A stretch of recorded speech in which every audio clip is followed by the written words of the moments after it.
बिस्मिल्लाहिर्रहमानिर्रहीम। अस्सलाम वालेकुम दोस्तों, आज हम अपने एक स्टूडेंट की फरमाइश के मुताबिक एक ख़ास बीमारी के बारे में आपसे बात करेंगे और वो बीमारी है चिकनगुनिया।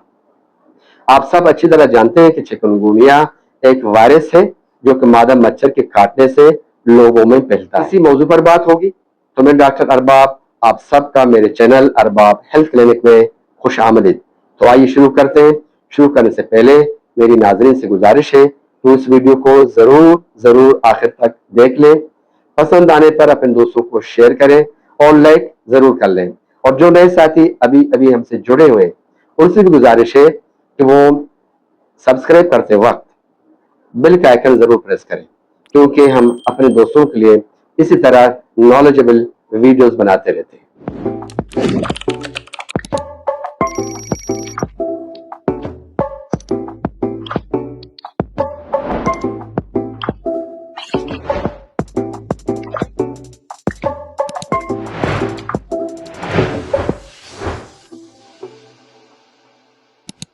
साथियों, चिकनगुनिया वायरस की वजह से होता है, जो ज्यादातर उस वक्त फैलता है जब एक मुतासरा मादा मच्छर एडिस एजिप्टाई इंसान को काटती है।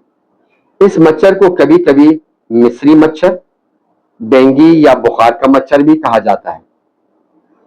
ये एक ऐसा मच्छर है जो डेंगू बुखार, पीला बुखार और चिकनगुनिया जैसी बीमारियां फैलाता है। इस मच्छर को इसकी टांगों पर सियाह और सफेद निशानात और इसके छाती की ऊपरी सतह पर लेयर की शक्ल में निशान से पहचाना जाता था। चिकनगुनिया को मुतअद्दी नहीं समझा जाता, ताहम बाज़ गैर मामूली मामलात में ये किसी मुतासर शख्स के खून से राबते के जरिया मुंतकिल हो सकता है। देखते हैं कि इसकी अलामात कैसी हैं। चिकनगुनिया की आम अलामात में तेज बुखार, शदीद सर दर्द, शदीद जोड़ों का दर्द जो कि महीनों तक भी चलता है, बस औकात साल डेढ़ साल भी चलता है, पट्टों में दर्द, मतली और खारिश के अलावा प्लेटलेट्स का गिर जाना शामिल है। ये अलामात मच्छर के काटने से फैलती हैं और बाज़ औकात डेंगू बुखार से मिलती जुलती है। देखते हैं इसकी वजूहात क्या है। जैसा कि आपको बताया गया है कि चिकनगुनिया की वजह मुतासरा मच्छरों के काटने से फैलने वाला वायरस है। एडिस एजिप्टाई दिन के वक्त काटता है। चिकनगुनिया वायरस मुतासरा मच्छर की थूक के जरिया इंसानी जिस्म में दाखिल होता है। जब मुतासरा मच्छर काटता है तो वायरस मेजबान खून में दाखिल हो जाता है।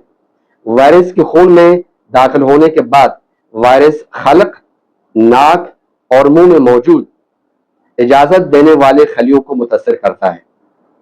इसके बाद ये वायरस खून के धारे में बढ़ता है और पूरे जिस्म में फैल जाता है। ये अलामात मच्छर के काटने के 2 से 12 दिन बाद जाहिर हो सकता है। अब देखते हैं कि इलाज कैसी है। इलाज करने से पहले मैं एक चीज बता दूं, अगर आप चाहते हैं कि साथ में ये बीमारी ना फैले, आपको डेंगू ना हो या आपको चिकनगुनिया ना हो, तो बेहतर यह है कि हिफ्ज़ मातकदम के तौर पर यूपिटोरियम 200 सीज पोटेंसी सुबह 7 बजे 2 कतरे जबान पर टिपका दें। साथ में एकिनेशिया क्यू के 10 कतरे दिन में 3 मरतबा 1 चम्मच पानी में डाल के पी लें। इसके पीने से, दोनों दवाई के पीने से ये प्रिवेंशन के तौर पर इस्तेमाल होते हैं। लेकिन अगर खुदा न खासा किसी को चिकनगुनिया हो चुका हो तो इसमें घबराने की जरूरत नहीं है। फौरी तौर पर होम्योपैथी तर्ज इलाज को अपनाएं। इसके लिए मैंने 2 कॉम्बिनेशन बनाए हैं, एक डाइल्यूशन में और एक मदर टिंचर में। डाइल्यूशन में 3 अद्वियात शामिल किए गए 30 सीज पोटेंसी के। नंबर 1 है यूपिटोरियम 30 सीज पोटेंसी, नंबर 2 है एकोनाइट और नंबर 3 है जिल्सिनियम। ये बीमार को दिन में 4 से 5 मरतबा 3-3 कतरे या 3 मरतबा 5-5 कतरे 1 चम्मच पानी में डाल के पिला दें। बुखार की शिद्दत को देखें, अगर बुखार ज्यादा है तो वक्फा कम कर लिया करें, हर घंटे में पिला सकते हैं 2-2 कतरे। नंबर 2 है मदर टिंचर, इसमें भी 4 अद्वियात है। नंबर 1 है बैप्टेशिया, नंबर 2 है छराता, नंबर 3 है चाइना और नंबर 4 है इक्नेशिया क्यू। ये आप सील पैक दवाइयां लेकर आएंगे और एक खाली फाइल ले आएंगे, उसमें डाल देंगे, अच्छी तरह मिक्स कर लेंगे और बीमार को दिन में 4 मरतबा 20-20 कतरे आधे कप से कम नीम गर्म पानी में डाल के पिलाना है।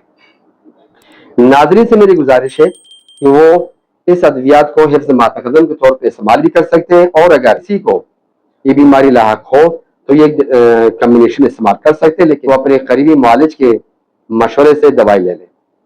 अपना ख्याल कीजिएगा। अल्लाह हाफ़िज़।